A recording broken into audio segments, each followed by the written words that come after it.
Yes, welcome to the Pro Wrestling Weekly podcast, yes. My name is Broken Josh Burrell, and tonight, me and my brothers, Brother Nation and Brother Reapers, we will become the podcast of gold. Delete, delete, delete, delete, delete, delete, delete, delete, delete.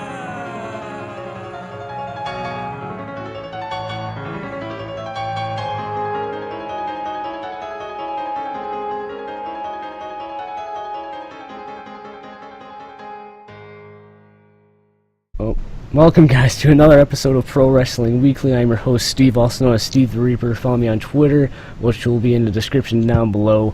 Sorry if you hear any background noise, and let's get right into this episode. I'm here with the Wolfpack. First, Josh Morrell.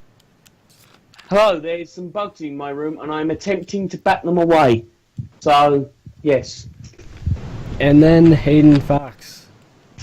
Hello everyone, and Josh, I wish you the best of luck, because they are little critters that need Oh no, they're big ones. go. They're big ones.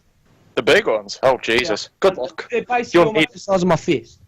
So. Oh my god, and that's big. No offense. Have you seen... Well, you probably have seen my fist, to be fair. That's weird. Well, Fuck it. Nah. So, an interesting time, I'd like to say, for the podcast. Well, for me personally, by the time I upload this, it's not going to really affect the listeners, but at the time of recording this, I'm about a week away from moving into my college dorm room. So, by the time this is up on YouTube, which will be on the night of NXT TakeOver Brooklyn 3, I'll be a few days away from moving out. So, I'm excited about that. Very big moment going on in my life. And I'd like to address something in regards to Pro Wrestling Weekly. I don't know if I addressed this in the previous episode, but once when I'm in college, I will still plan on recording. It just depends on my schedule and what's going on. So, have no fear, guys. I'm still doing it. We're not quitting just yet. Yeah, not just yet. Oh. We're the stallions that keep on going. It somehow. can be put in many different ways. But I'm meaning the horse, not anything else. Good. I could mean it something else. Please don't. Not between us, though. No. No. Uh, No thanks. You have a weird mind. Oh, I know. Try living in Essex for as long as I have. I don't wanna. I'll stick to my shithole of Leeds, thanks. Oh, I'd rather live in Essex, to be fair now. Yeah, you're upper class rich and fucking... I'm not rich! Oh, I wish. Yeah, we should cut that out, because I don't want to sound like a fucking snob. So, news-wise first, the WWE Network is going to be launching in China on August the 18th. So, that's gnarly if you're in China. Just in time for NXT TakeOver and SummerSlam, so... Brilliant. Yeah, I think it's great that they can expand to wherever they can, because hopefully more money means better product.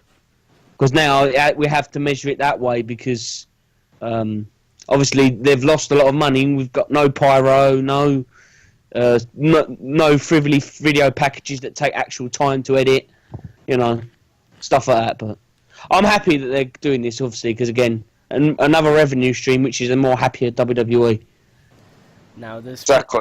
Now, I'm gonna propose a question here. Since they're expanding to China, could we see something similar to the Jinder Mahal project for India?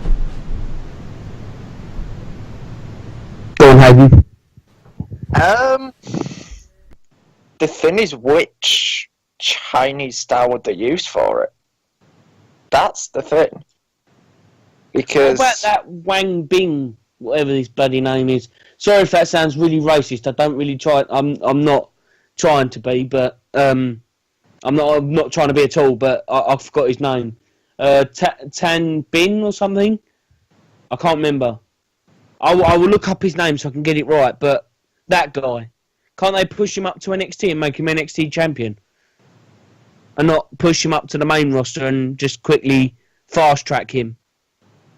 See, that's been the problem with Jinder Mahal, I think, because as soon as he returned, especially after the push in India, and they've lost, let's admit, quite a lot of money through the Indian market, they wasn't getting as much revenue as they thought they would. So them making Jinder Mahal as WWE champion hasn't paid off properly for them. But would it with the NXT championship?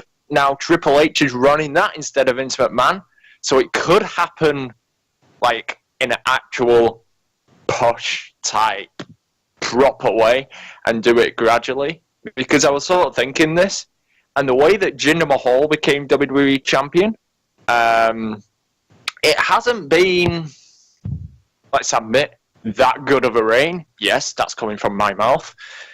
And again, since he is from overseas, Shinsuke Nakamura has a shot at the WWE Championship at SummerSlam.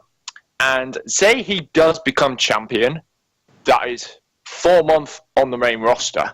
In NXT, however, it took 8 months for him to become NXT champion. So NXT pushed their stars in the correct way compared to WWE in most instances.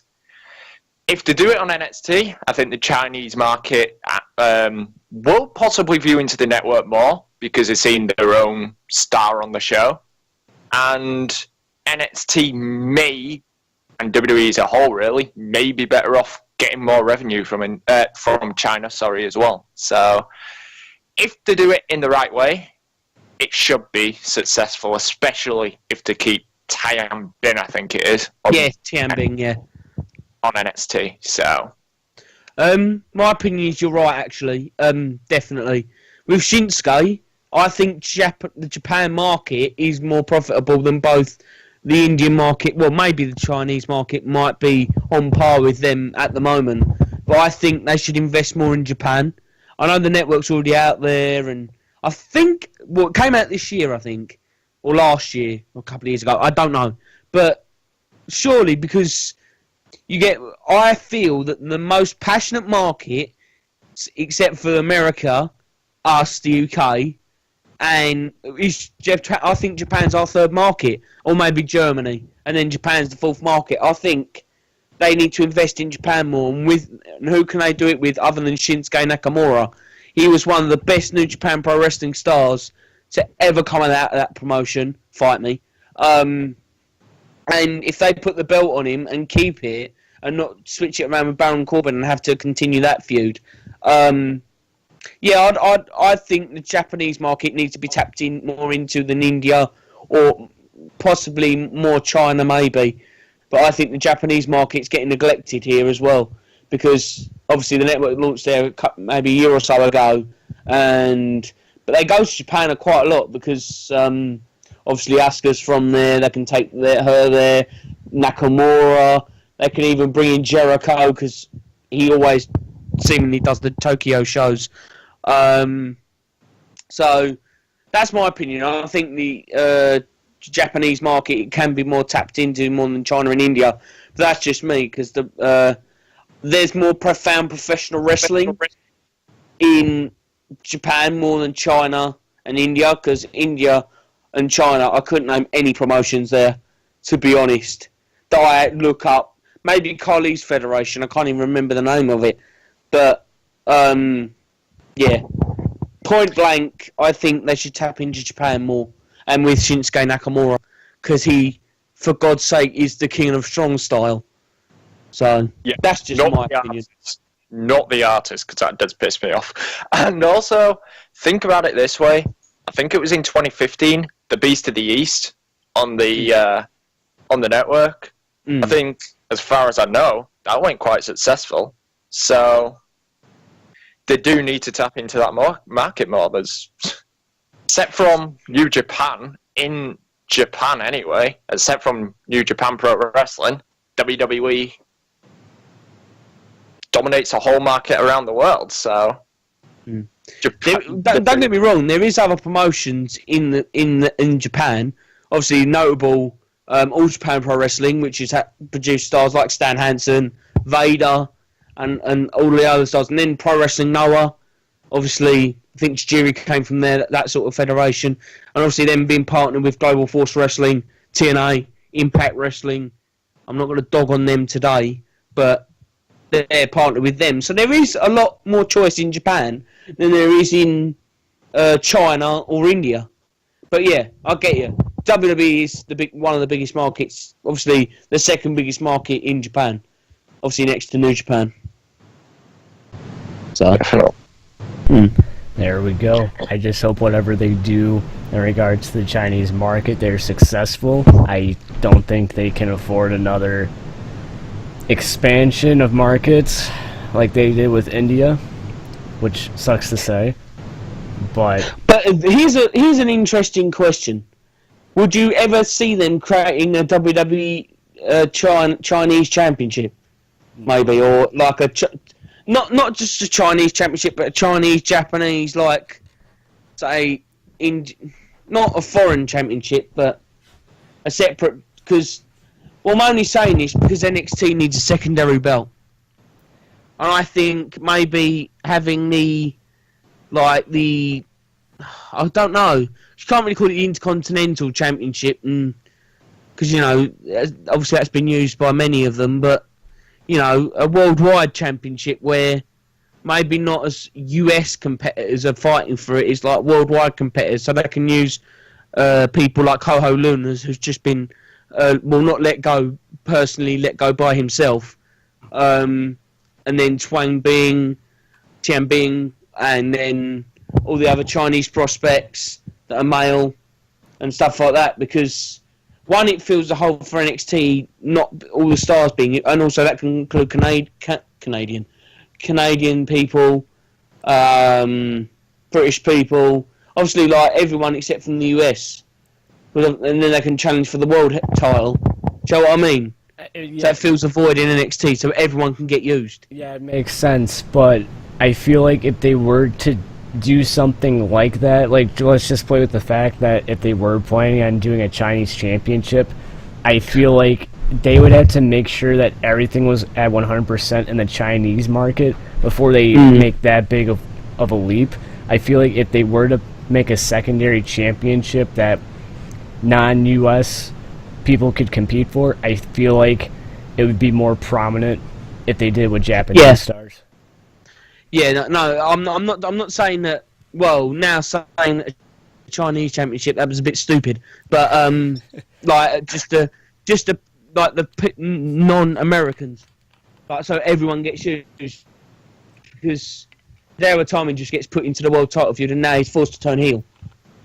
It's just we will see if Hideo Itami can turn heel correctly. I think he has been heel before in other promotions, but it's like a trial and error sort of thing, What works, let it work. Work with what works. So I don't know. Like if it's like a non-US title as well, say Global Championship, for instance. If it's like one of them, then it's not just like one market they need to focus on, like the US or Intercontinental or whatever championship in WWE. They make the US the main focus, whereas if it's like a global championship, they need to tap into many different markets, and like you two have said, they need to make sure they're 100% before they go ahead and do it. So obviously it would take some time. They need wrestlers, and they've got quite a lot, let's admit, from all over the world.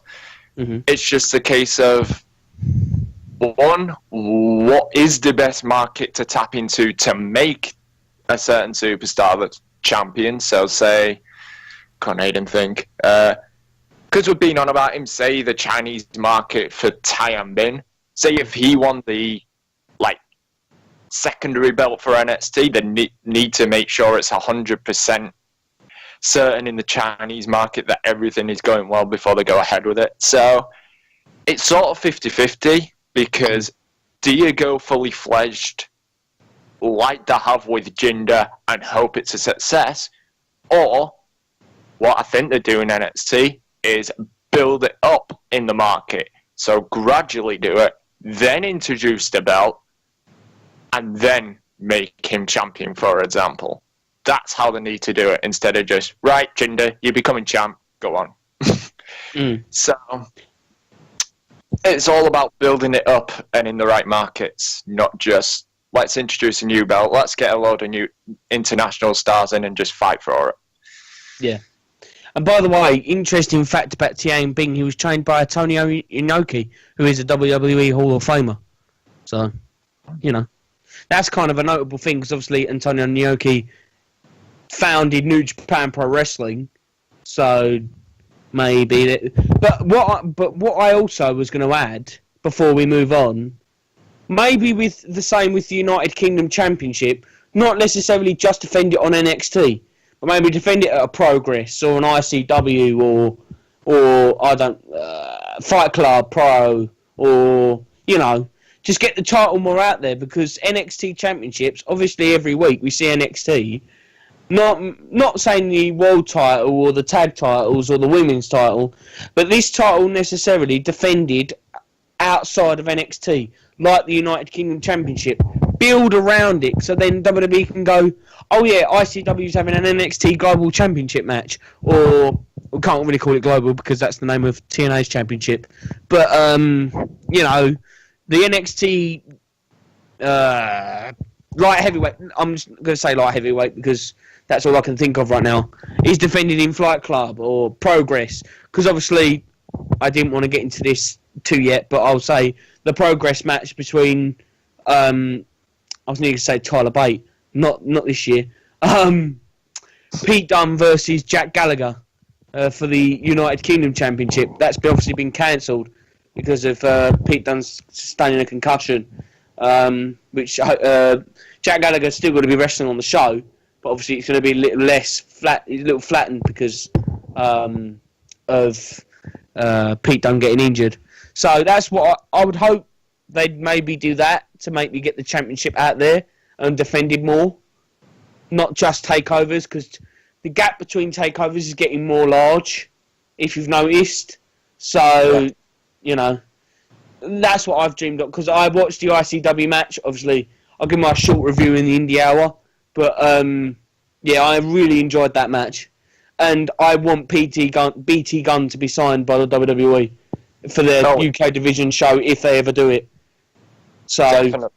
I've seen him live, and he was one of the standouts of the show, definitely. So, yeah, so me and Haydn are in agreement. Hashtag sign BT Gunn to WWE for their UK division, nothing else. Not their NXT, maybe NXT as well, but don't take him up to the main roster, because Vince will not get him. So, bring him up to the main roster when Vince is retired. I don't want to say the other word because that's very wrong. And I don't want Vince to die, so, because I actually respect the man for what he's done over the last 50 or so odd years with the World Wrestling Federation, Entertainment, whatever. So before we move on to SummerSlam predictions, I just want to say, while we're thinking of this secondary NXT title, you know, they kind of screwed the pooch. They could have made the secondary NXT title the Universal title. Right. Boo! Jesus. As long as it don't look as bad as the WWE's version. Well, hold on, that's what I'm saying. Like, they could redesign, repackage the Universal title, because we were all stuck on, like, possibly getting into, I don't know what you would call it, but like Josh said, you know, they couldn't call it the global title because of Global Force Wrestling's championship. Mm-hmm. So, I mean, they could have really just made it easier on themselves, called it the Universal title in NXT, brought back the World Heavyweight title. My rant is done. So you mean you desperately want the big gold belt? Do you know what I want? No, do you know what I want? The Winged Eagle. The Winged Eagle needs to come back. What would you? WWE, you need to spend the money and bring back that belt as the Universal title for WWE and rename it something else. And then, but don't make the strap on NXT red or yellow. Because I know if they're going to do that, they're going to make the strap yellow. And it will just look like Wii. So, not Nintendo Wii, you know what I mean. Yeah. So, yeah, no, that's my all the one after that with the scratch logo, WWF, Big Eagle. That's my favourite belt, and I'm desperately wanting to get the real one, but it costs too many zeros for me to even look at it, because my eyes will go bankrupt. So, yeah, no, but yeah, that's my personal belt. If the Winged Eagle or the Big Eagle, it's a variation of that. I just love eagles on belts. It's the belt collector in me loves eagles. Haydn, if you had to bring back an old belt, what would you bring back? Good question. Probably the Winged Eagle. Yeah. It's gotta be. It's the belt. Joe, what? I thought you were going to say the Hardcore Championship, and I was ready to rip you a new one. Oh no, Jesus Christ! I hated that. Yeah. The only good thing about it was the fact it was a wrecked Winged Eagle. Yeah. And no, it wasn't Mr. Perfect's wrecked belt. Obviously, I'm not talking about you guys, because you probably know, but no, that Hardcore Championship was not the one that Mr. Perfect wrecked. Which that was a sad moment. I watched that back a couple of months ago, and I almost shed a tear. Obviously, not really, but, you know. I was like, no, do not destroy that belt. That cost thousands of dollars to make. No, but yeah, no, I agree, Winged Eagle. And obviously Haydn agrees with me, so he's right. I also agree. Very intricate design. That's a fancy word I just said. Wow. All right. Yeah, Reggie Parks was known for a good design on all of his belts, really, to be honest. I know, obviously, the Fed probably gave him that design because they're obviously known for wanting exact designs of everything. Look at the World Heavyweight belt. You could see in that video that Orange County Choppers posted that, yeah, that's WWE's design through and through. They do not want you mucking around with it. So, yeah, but no, yeah. Reggie Parks is a good belt maker. So is, I'm giving plugs to everyone, but they're good belt makers. So, Dave Millican as well. Leather Rebels, they've done the recent NXT Championships and the UK Championship. So they're good now. So, yeah, belts. I love them. I can talk about them for hours, but I'll stop now. So, SummerSlam. At the time of recording this, there's a few matches that haven't been confirmed yet, but we'll try to, at least to my recollection, because I haven't watched Raw or SmackDown in a while, just picking up on bits and pieces on social media. So I'm looking at the card right now. John Cena versus Baron Corbin.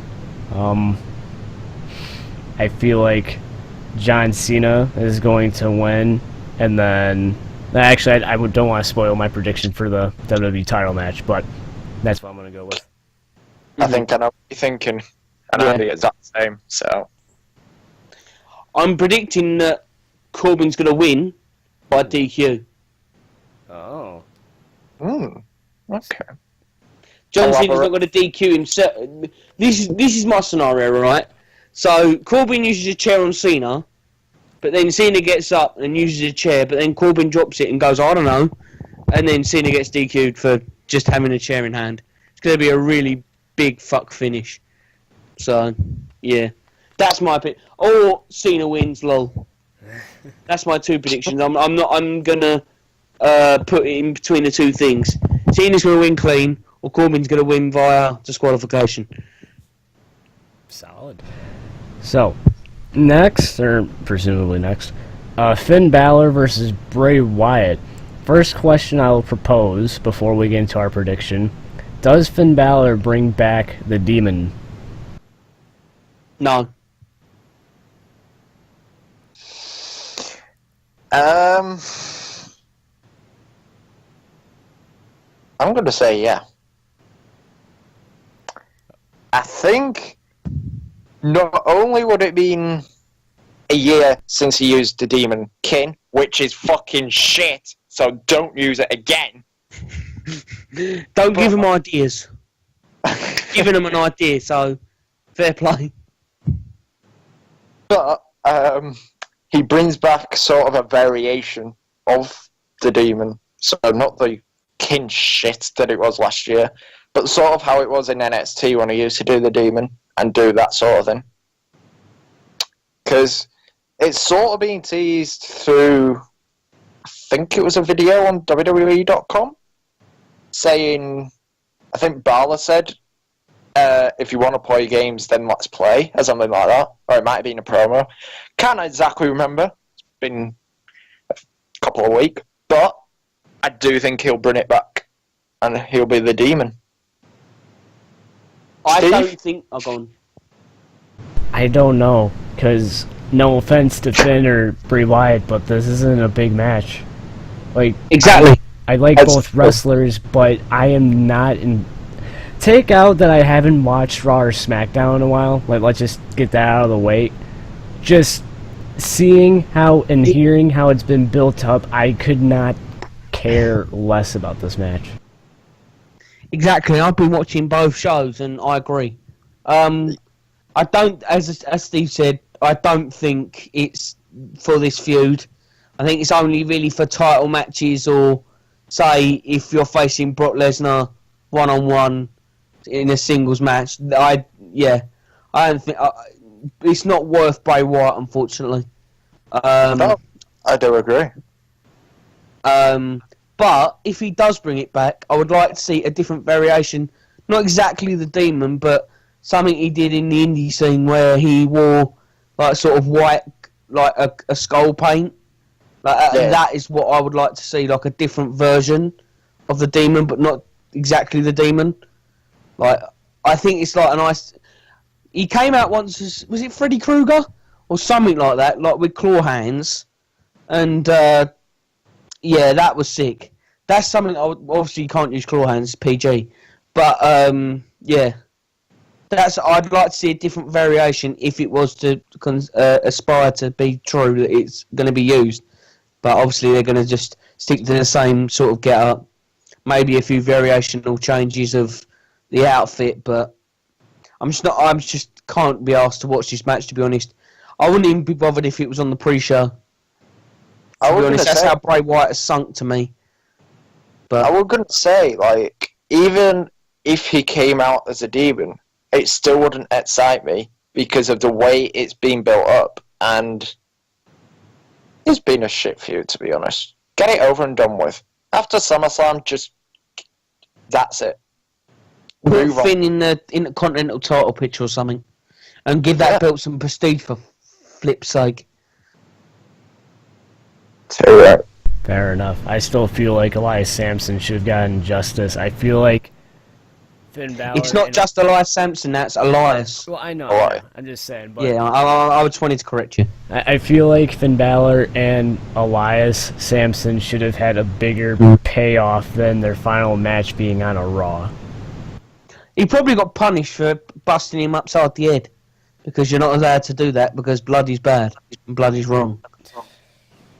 Unless you're Brock Lesnar. Yeah, unless you're Brock Lesnar. He can do those things. Yep. Another match that's happening is Big Show versus Big Cass with Enzo Amore suspended above the ring in a shark cage. Can we just have a camera on Enzo the whole time and not the match? Grand. Honestly, I'd rather see the match at this point. No, I wouldn't. No. I want him in there with a cup, like the jail sound going gling gling gling gling gling gling gling, like tapping all the bars, like he's in a jail cell. Get me, and then shaking it. Get me out of here. You know, that's what I'd like to see, because I am not interested in this match. Fuck this match. Oh wait, hold on. We didn't even predict Balor and Wyatt. Oh, Balor, easy. Balor. Yeah, Balor. Okay, so yeah, Big Show versus Big Cass. I'd like to see Big Show get, a nice little win before he goes off into the sunset.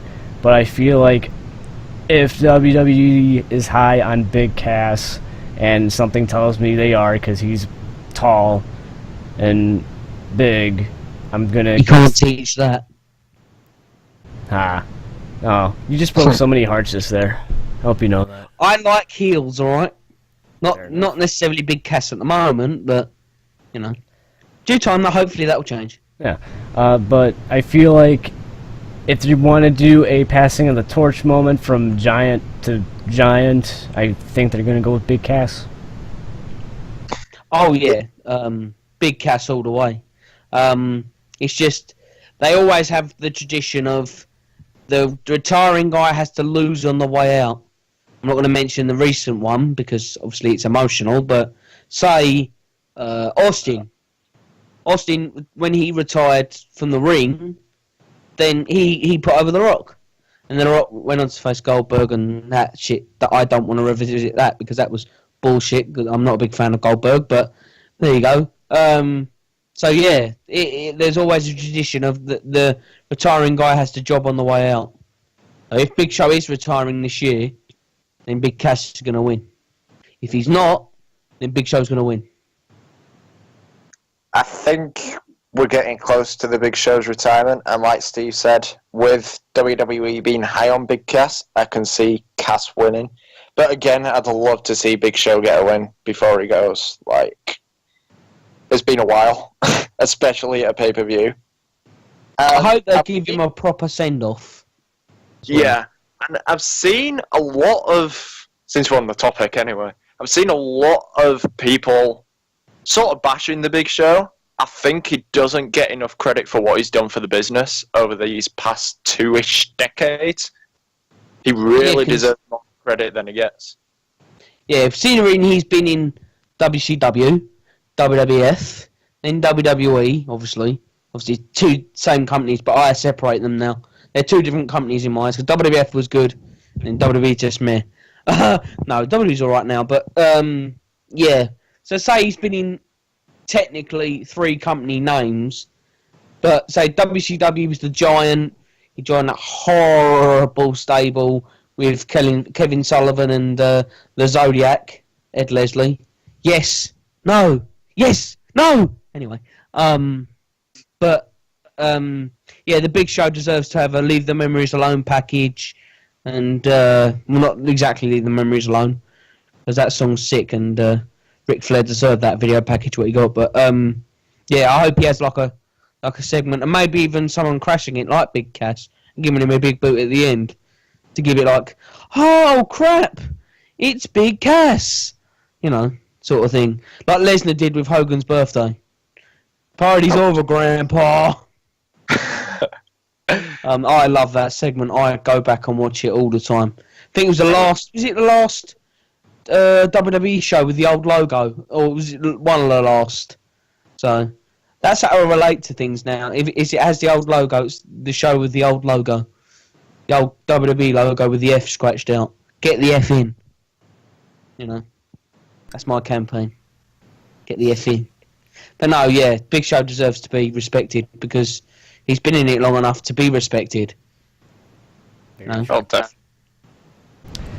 So, Randy Orton versus Rusev. I don't know. I want Rusev to win. That would be cool. But I think Orton wins.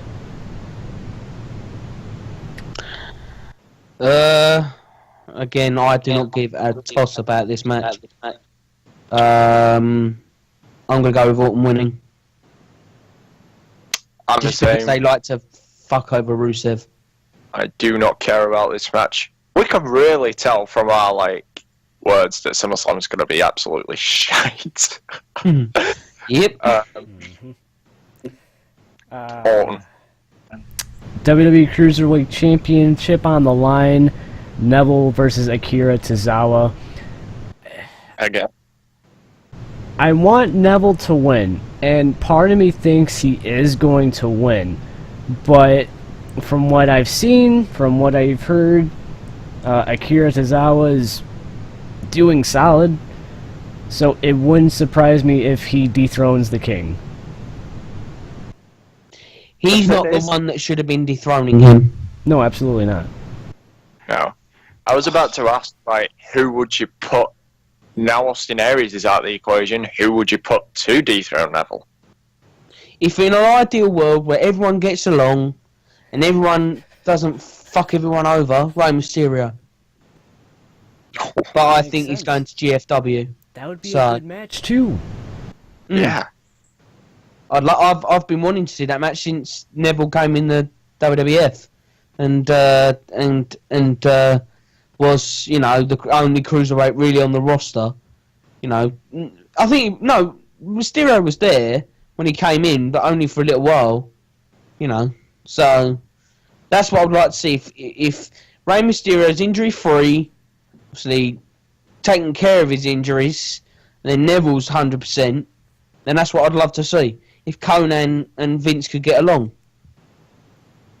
But that's not happening, so I mean, unfortunately Mysterio's going to have to go to TNA. May I state that Aleister Black is under £205? No, I don't want him to waste on that. Yeah, no. He should be heavyweight champion. Put on a few pounds, mate. I know, it's just something that I thought I'd bring up. He does deserve more than that. I do agree. No, but Tommy End is good, though. He would make the championship great, but the Cruiserweight Championship does not deserve Tommy End, in my opinion. No. He deserves more. Mm-hmm. Yeah, of course.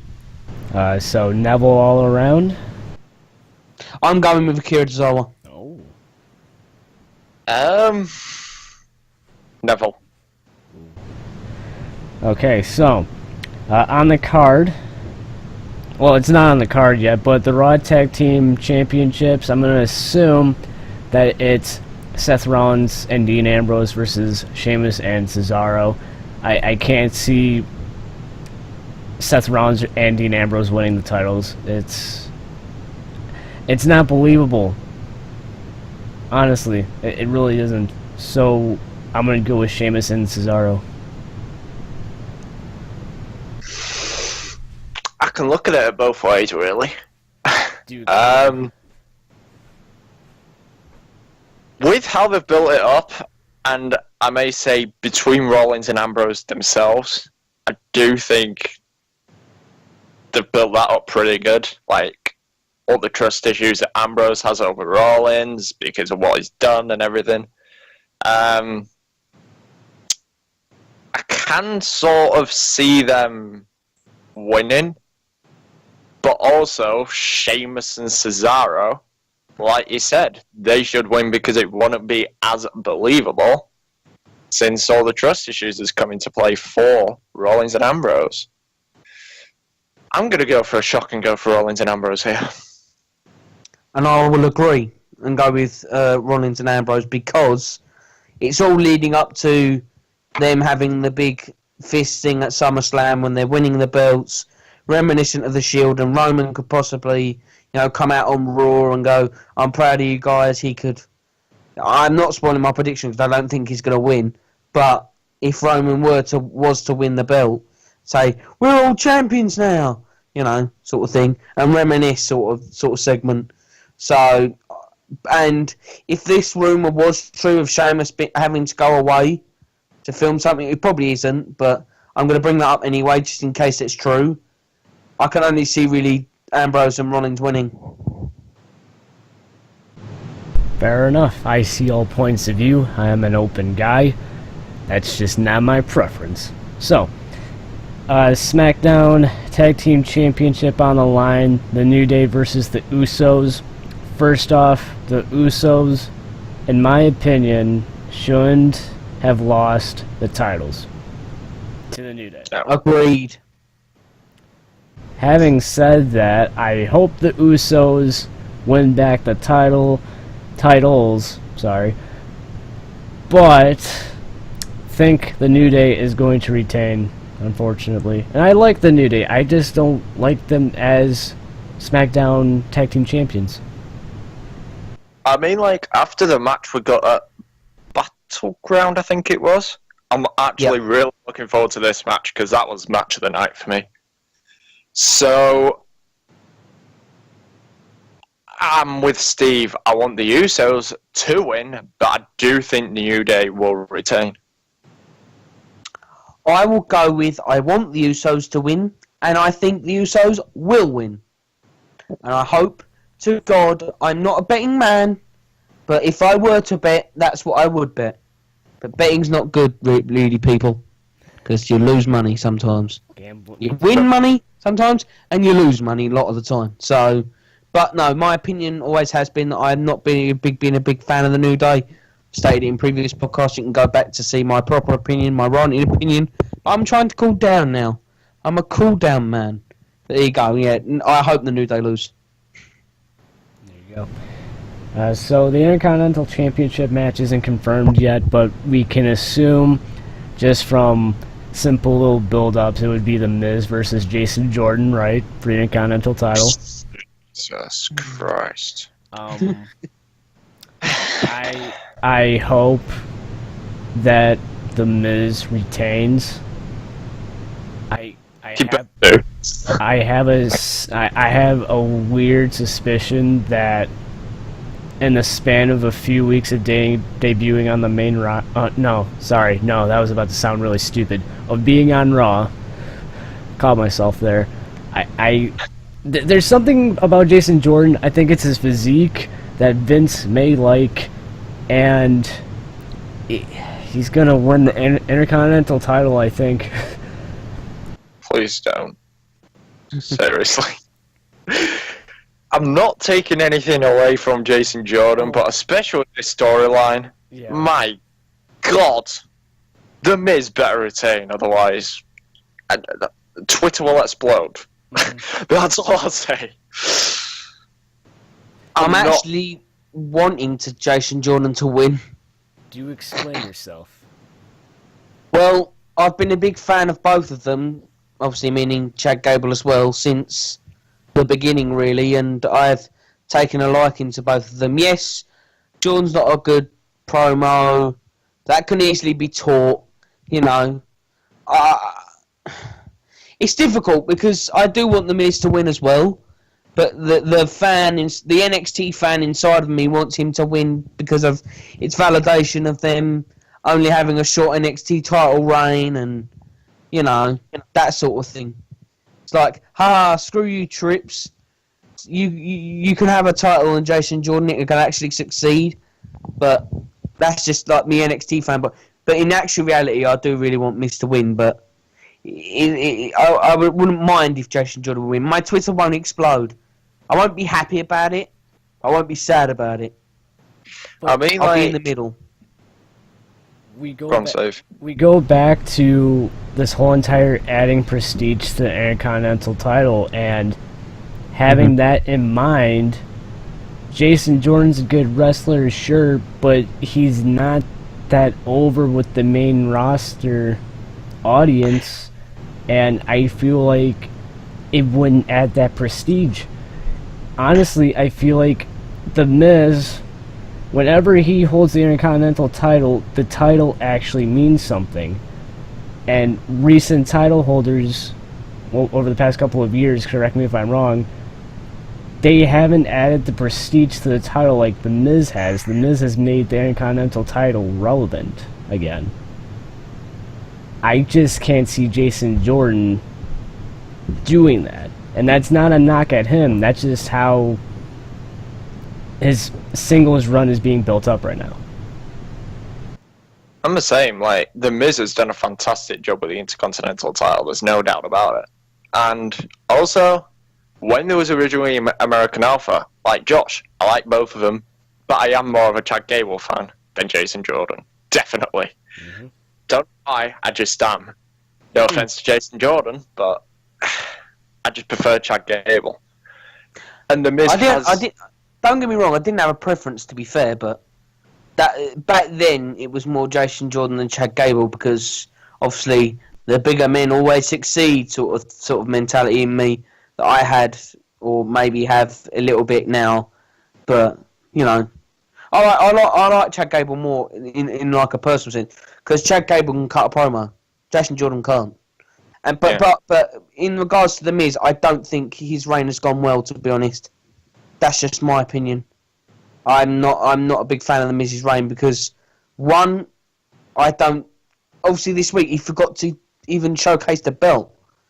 You know, this one in particular, the last one was actually much better, in my opinion. he put the little stickers on the Intercontinental title, and I love that. To signify how many days he was IC champion. He should go back to doing that, because that was made his run for me. Because he kind of want to make me hate him because he's defacing the belt with stickers. But, you know, and that's what he's meant to do. He's meant to be a heel. You know? Heels need to be heels. That's a quote right there. But yeah, no, I'm not a big fan of any of them, so this is kind of a dud match to me. Fair enough. United States Championship on the line once again. AJ Styles versus Kevin Owens with Shane McMahon as the special guest referee. AJ Styles wins this with some sort of screwy finish from Shane so that he can screw Kevin Owens out of the title.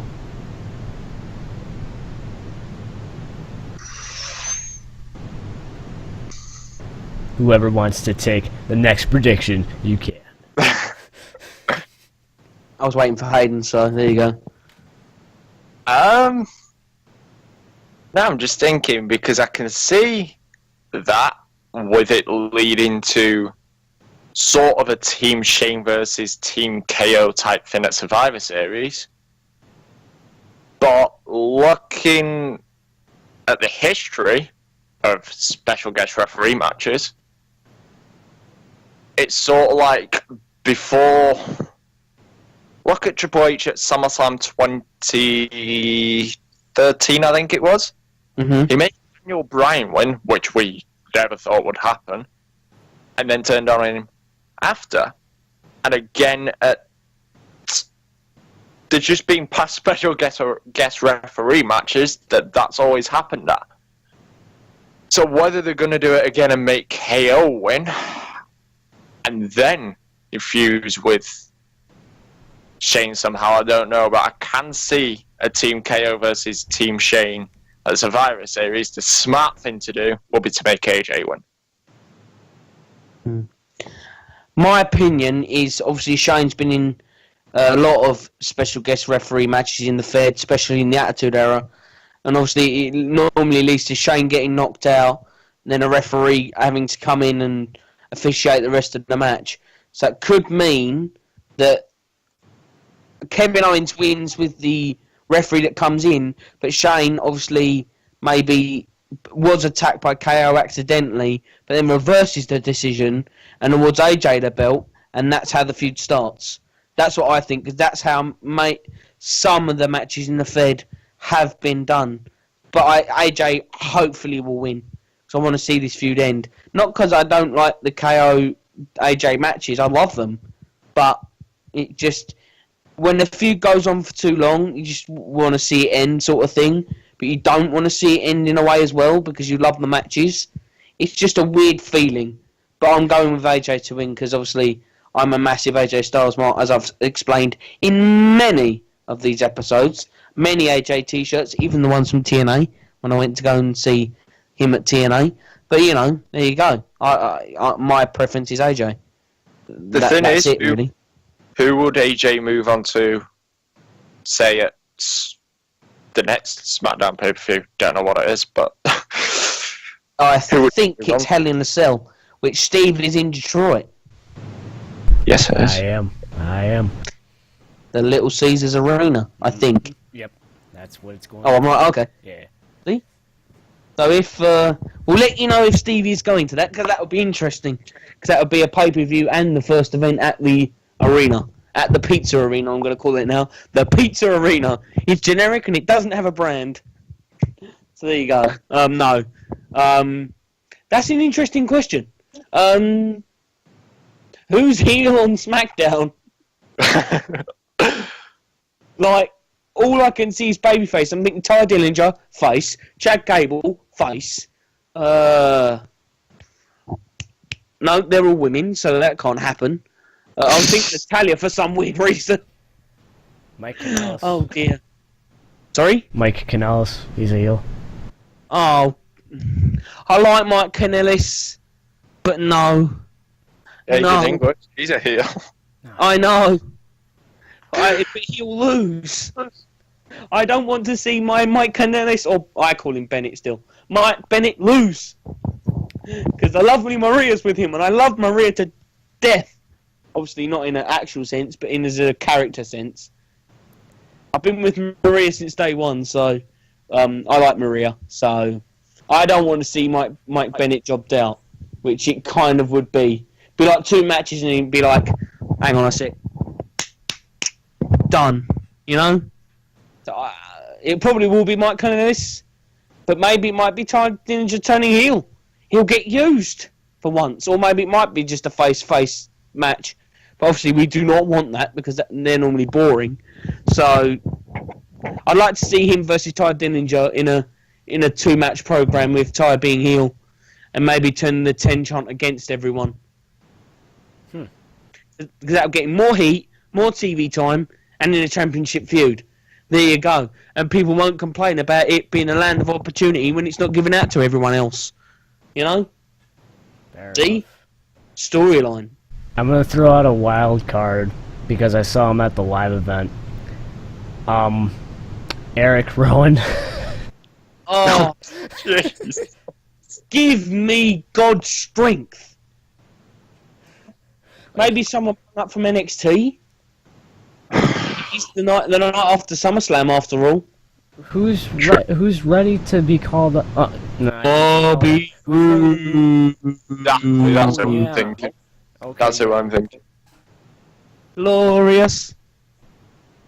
All right, It I would can be see that. to be That fair. happens. Obviously, these people have had rivalries in the past in Florida. So, yeah, that's what I would like. Imagine that though. Bobby Roode winning. Yeah, I wouldn't mind Bobby Roode winning. Obviously, if AJ gets it back, but in the end, but you know, Bobby Roode's a heel. He's a proven heel, and his song's catchy, which will get him over with the audience. There you go. My job's done. Hashtag Josh for WWE Creative. Thank you very much. So, the Raw Women's Championship match isn't confirmed yet, but I think it's going to end up being Alexa Bliss versus Sasha Banks. So, who do you guys have? Alexa Bliss needs to fucking lose. I think she had the title too long. I've not enjoyed her reign at all. I like Alexa. I haven't liked the reign. There's been some good spots. The matches. It's just the Bayley feud was just bad. The Sasha Banks feud was good, but had a bad finish. So that kind of leaves a bad taste in people's mouths. It was a good match. Don't get me wrong. I'm trying to be positive. Positive Josh. So, yeah. Maybe they could have a back and forth, but it'd just be reminiscent of Charlotte and Sasha, which we do not want to go back down that road again. Or maybe having Sasha win at No Mercy, or Alexa retaining here. That's what I would prefer. Maybe I just want maybe Sasha to win and then her win another match and then lose at the Survivor Series to someone else, and then maybe Alexa get it back. So then she can do the reign. Like, you know, it's just I don't think her opponents have been, you know, but the Bayley thing just turned me off completely. I like Alexa Bliss again, as I said, but it's just the people. It takes 2 people to tango, and she hasn't been given the best to tango, except for Sasha at the Sasha match. She hasn't been given the best to tango. But I'll go with either Alexa Bliss via DQ or Sasha clean. I can see where Josh is coming from. Like, I do like Alexa, but her reign hasn't been that good, I will admit that. Mm-hmm. I liked it at first, but I think because of how long she's held the belt now, I sort of don't. I think because it's SummerSlam as well, they'll probably have Sasha win. So, yeah, Sasha. I've just thought of something. People in their near hometown lose. So actually, I'm going to go with the firm Alexa Bliss. but have Sasha on the side. So if she does win, I can still say I predicted the right thing because I've got both sides. See, that's a loophole. I'm not going to use it all the time, but I'll use it this time because this is definitely confusing. But hashtag give Emma a chance for Christ's sake. Yep. Oh, yeah. I will sign off on that. I will say, Josh, when you said that you didn't like Alexa Bliss's title reign, my mouth kind of... Oh, no. When you said that... I don't even remember what you said. It was something about Alexa Bliss and how you haven't been a huge fan of her title reign recently. My mouth kind of dropped because I'm a big Alexa Bliss fan. I'm going to go with your prediction, Josh, that either, well, the original one, Alexa Bliss by disqualification or Sasha Banks clean. Actually, yeah, I'll go back to that. That sounds good in my mouth. So, a normal prediction I just made earlier. The first one. I'm sorry, I'm very indecisive. Jeez. SmackDown Women's Championship. Naomi versus Natalya. It would be interesting to see if WWE did 2 cash-ins on the same night. It's highly doubtful. But I can't see Natalya winning, unfortunately. So I think Naomi Natalya wins by a distraction by Carmella. By Carmella acting like she's going to make it into a triple threat match. By cashing in mid-match. Or Naomi wins it and then Carmella cashes in. Without spoiling a prediction, I don't think Carmella will cash in. But Naomi has turned that title into basically a joke. I don't want her to lose a belt. Amen. Amen to the Lord. So I'm gonna go on Natalya. I really hope Natalya wins because that belt needs to get off Naomi. And we need to have Natalya in a segment. It will get over with me of ripping the lights off that belt. Just going rah! Like, yeah, this is the real belt now. that will get over with me. This is my belt now, and then, well, no, Paige's not coming back, but you know what I mean. Imagine if in all this Paige comes back, it's like, oh, okay, what? Because apparently she got cleared, so maybe Paige could come to SmackDown. I'd like to see Paige come back in all actuality because she deserves a chance. Amidst all this Alberto L trash bag bull crap, I would love to see Paige come back one day, maybe, but that's beside the point. I hope Natalya wins. I'm going to go with the ideology that Carmella distracts Natalya and Naomi gets the win, pinfall win. But I don't want that to happen because I want that belt rid of those ugly lights. Watch out, guys. All the Naomi hardcore fans are going to come at us saying we're racist. Oh, give me a break.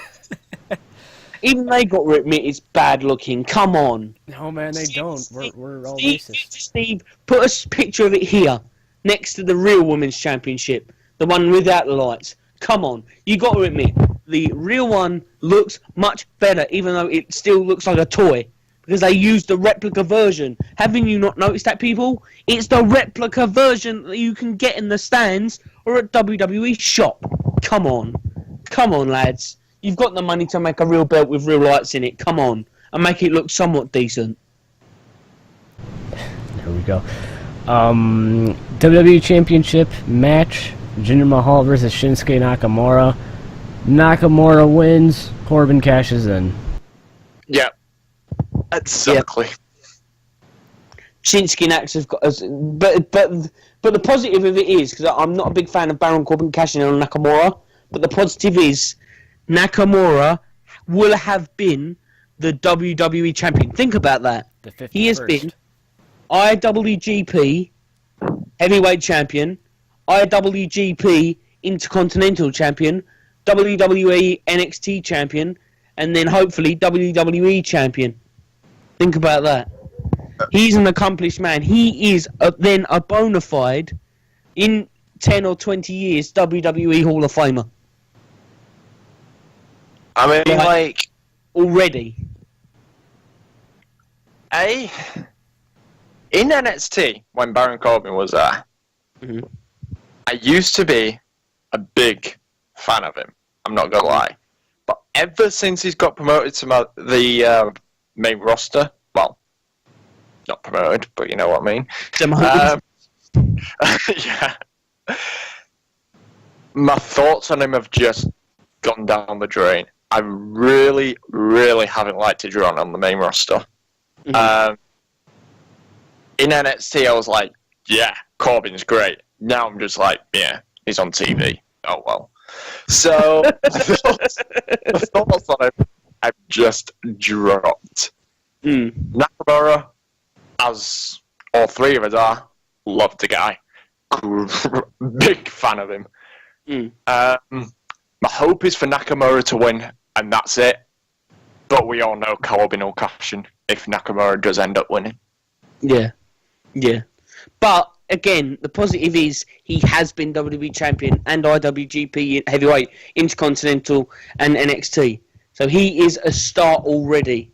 Add to that, he's only got one title left to go for. And if he ever goes to Raw, which I'm kind of iffy on, but if he ever does, the Universal Championship will be in his sights and he probably will win that. Imagine, he is an accomplished wrestler. So, again, bona fide WWE Hall of Famer already, when he retires. And I will happily be tuning into that Hall of Fame. Oh, yes. And that'll be Hall of Fame and WrestleMania from Japan. And Shinsuke Nakamura gets inducted, I mean, like, even like at Hell in a Cell, for example, if Corbin did win, would that mean a triple threat? And if so, who would win that? So you could look at it and say, yeah, Nakamura's been champ. He could become champ again. But then you've got to think of long term, and if Styles wants a match against Nakamura at Mania, does he win it before Mania again and then lose it again?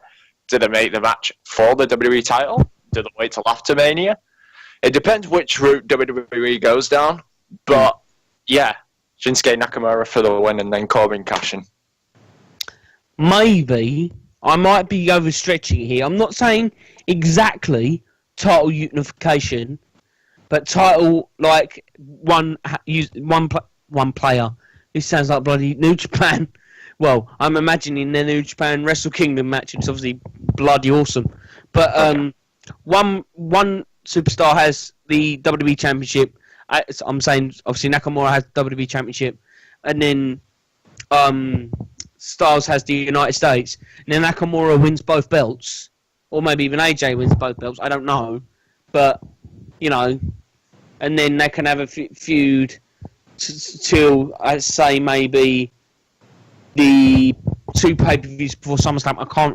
They're going to change them around because Raw's going to have Battleground next year and whatever's the story, because obviously Raw has No Mercy this year. SmackDown has Hell in a Cell this year. So they're going to be interchanging the pay-per-view names. So I'm not going to say exactly the one. But the two pay-per-views before SummerSlam, if you can end and then, because obviously, hopefully, I'm not saying it's 100%, but hopefully I will be at WrestleMania 34 and I'll be able to see AJ versus Nakamura. Because possibly it could be, this AJ's second to last WrestleMania, or even possibly his last. Because you don't know how healthy AJ is.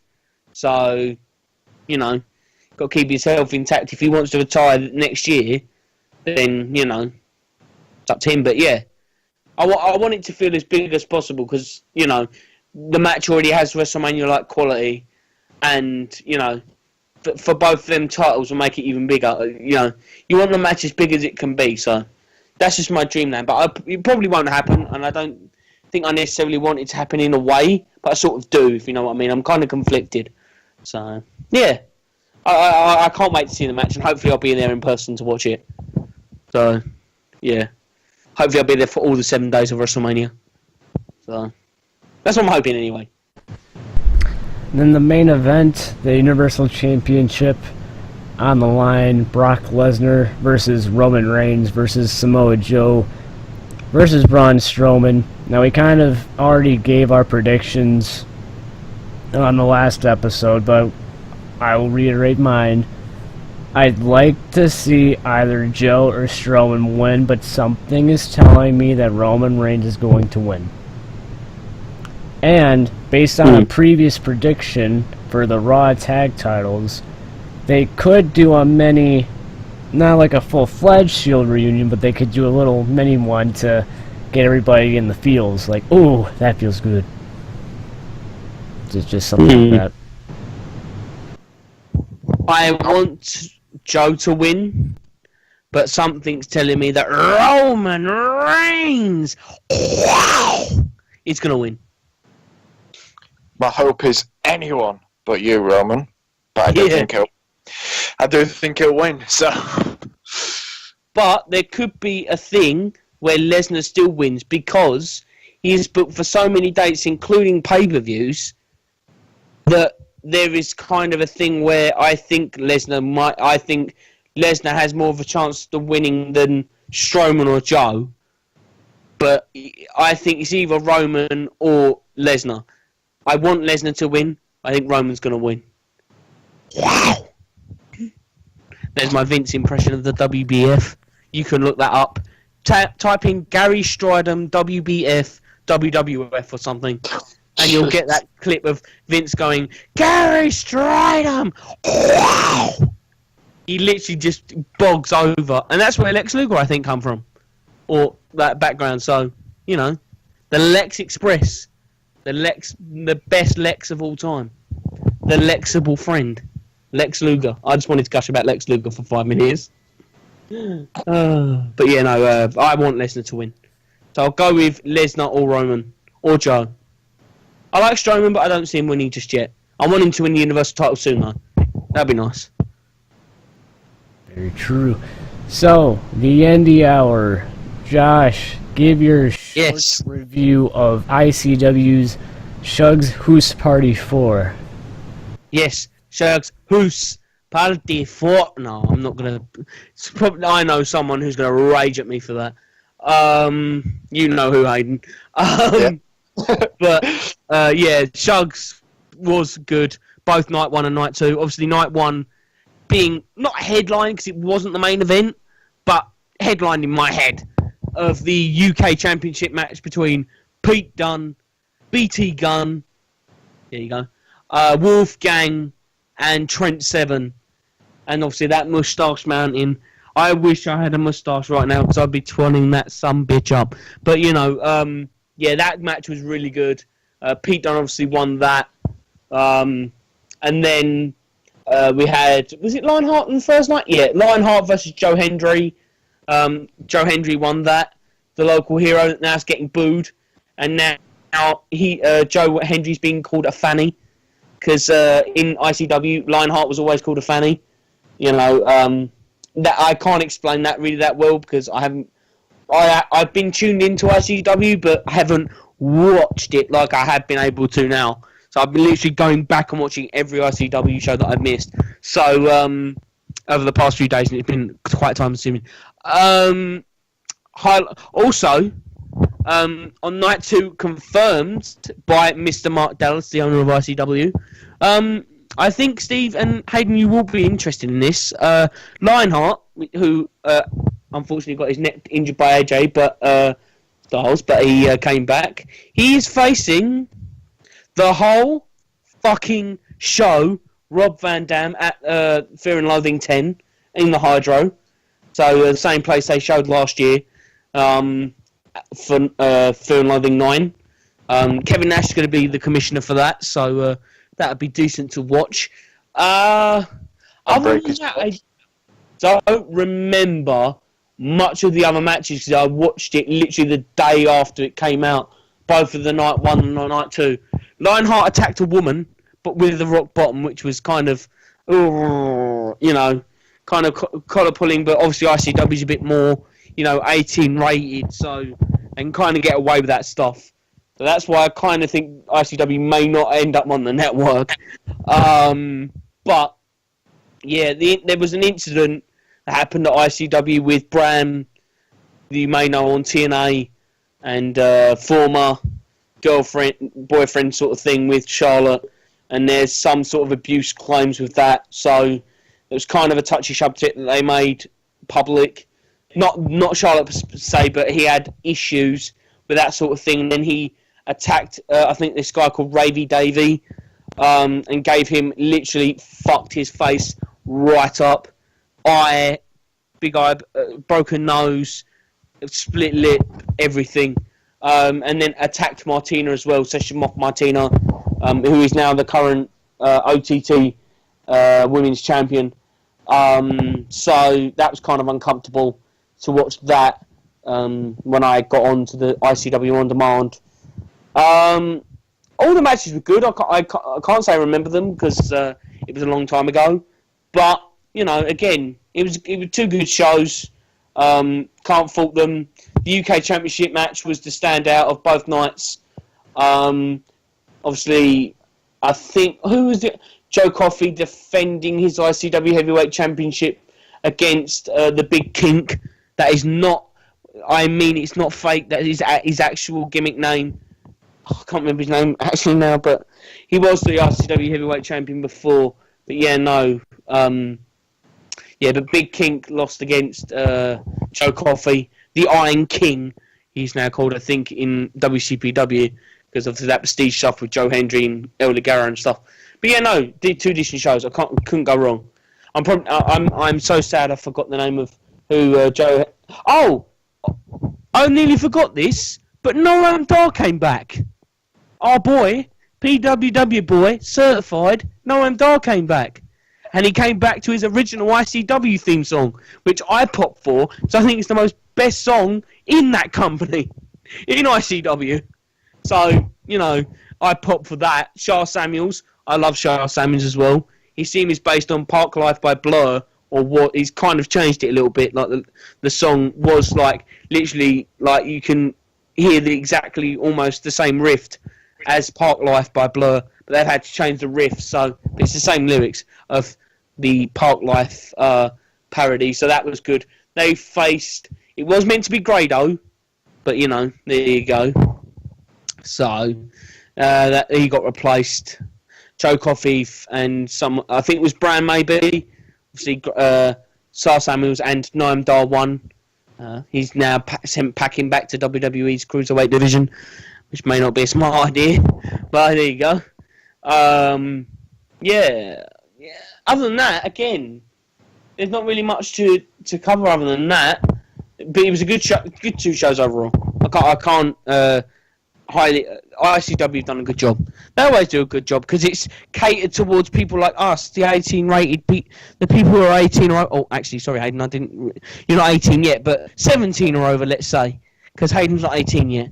And neither are you, Steve, so... Oh, shit. Never mind.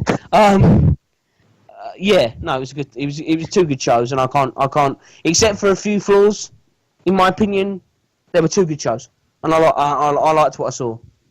So, yeah. Now I'm going to look up the card while you 2 continue talking on the next topic, because I want to remember this name, and that I forgot the Big Kink. So there you go. I'll let you talk for a little while now. I've talked for too long. Well, honestly, that was pretty much it with the indie hour. So We've got Ring of Honor as well, haven't we? What's up? Ring of Honor? Oh, yeah. Yeah. By the way, Jack Jester was his name. Yeah, if you want so to there you talk about the Ring of Honor pay-per-view hailing from Liverpool, I'm pretty sure you can... Yeah, I'm bitter about that. Should be from London, for Christ's sake. Because I'm obviously going to this. In London, so just in London, all I can say is the Bullet Club are going to be there, even the Young Bucks. Again, you can go back to my opinion on the Young Bucks. FTYB, there you go. Hashtag FTYB. Not forever the Young Bucks, the other one. So there you go. And Mighty Skull, I'm going to announce him as a PWW boy because he's awesome. Yes. So, and Cody Rhodes and Hangman Page. I have not heard of him except for the G1 tournament and obviously this, so that'd be cool. But versus LIJ, Tetsuya Naito, Hiromu Tanahashi with that horrible bear. That bear should be stopped. I'm glad that Bad Luck Fale took matters into his own hands and ripped that bear up. That's just my opinion. I'm not a big fan of stuffed animal gimmicks, so there you go. And Charles Samuels is making his Ring of Honor debut against Bully Ray. God, I can't remember the card now, but yeah. Again, Charles Samuels is...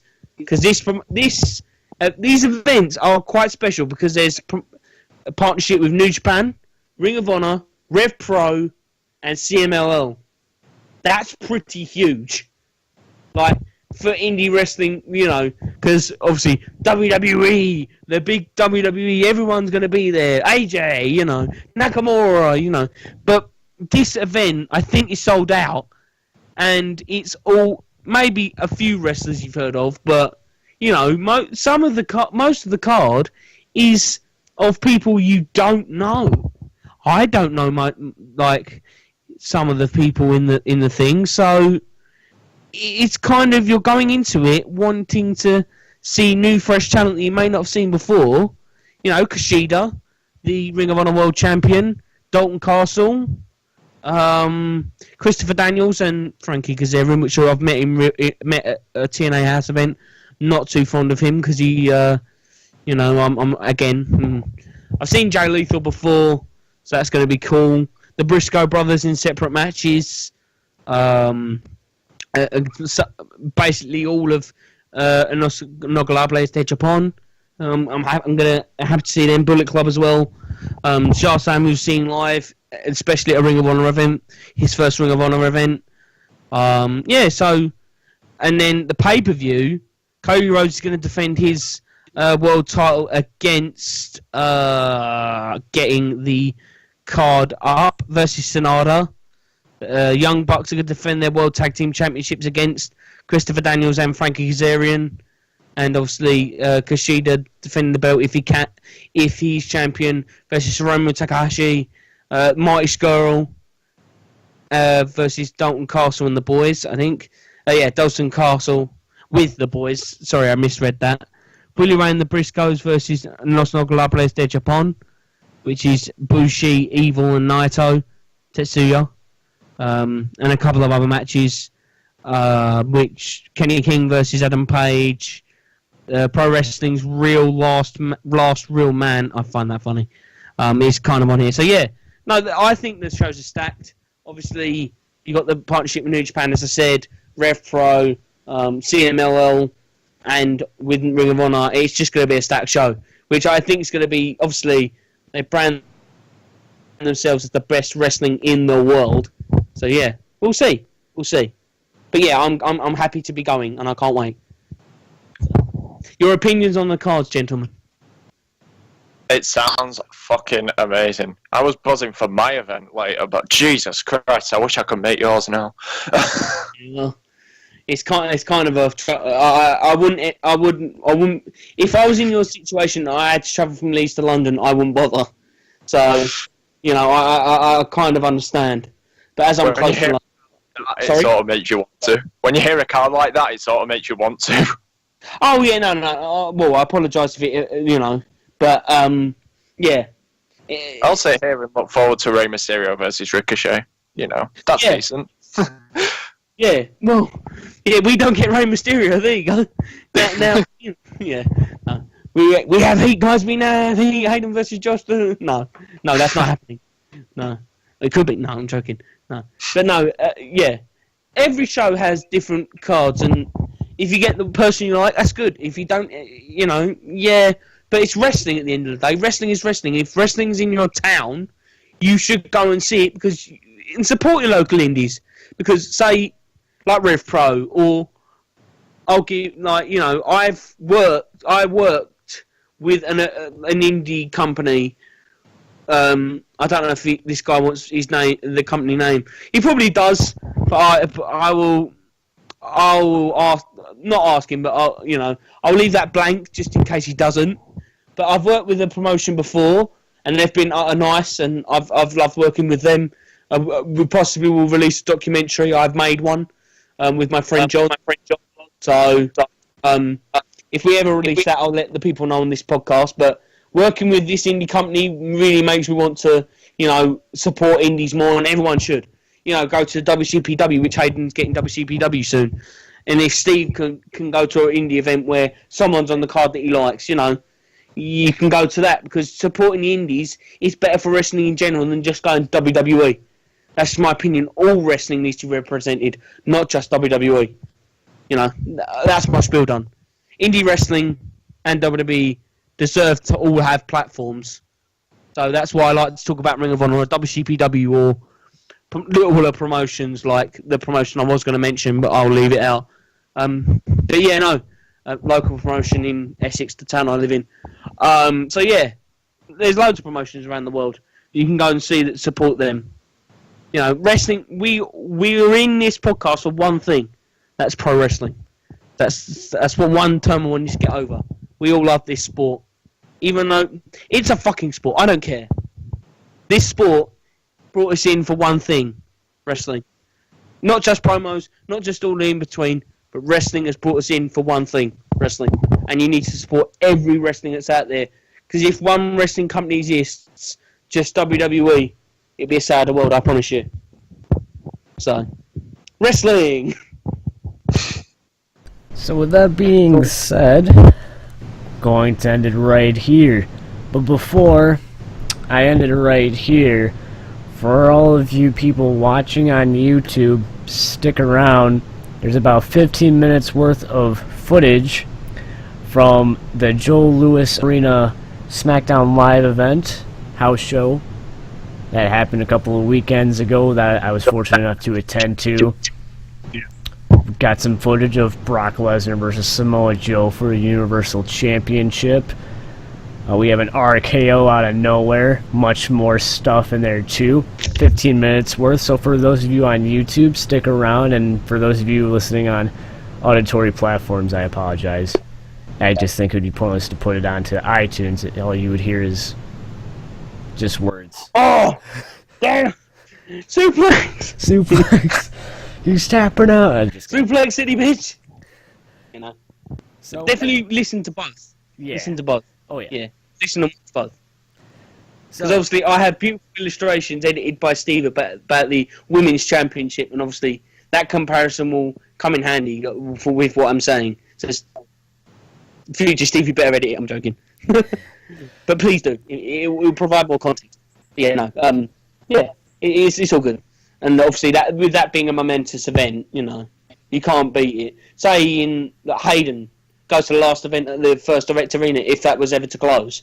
Or I go to the last event at the O2 Arena, which I probably would do if that ever closed. I will go to the last event at the O2. That sounds good, actually. But yeah, no. I'll let Haydn speak on this before I waffle on. Yeah, I'm the same. If the first Direct close, that means no job for me either, so... Oh, yeah. Damn! I forgot about that. Hope it doesn't then, touch wood. Damn. Yeah, I won't say no more, because I'll probably get into trouble for saying it, but... Yeah, if there was a last event, I would go. Yeah. Because it means I don't work here. Hopefully that won't happen. Because his place of employment, I apologise. I don't want your place to close. I've been in Leeds once, and it's a good enough city. Please don't hurt me. Please don't sue me. No, I'm gonna stop. I'm gonna stop before I get myself into a lot of trouble. right. So, if you guys did enjoy, please make sure to slam that like button below. Subscribe to all of our channels. Make sure to follow all of us on Twitter. Buy our merch, turn on notifications, all that good stuff. Everything will be in the description box down below if you're on YouTube. With that being said, guys, hope you guys are having a great day. And until next time, goodbye.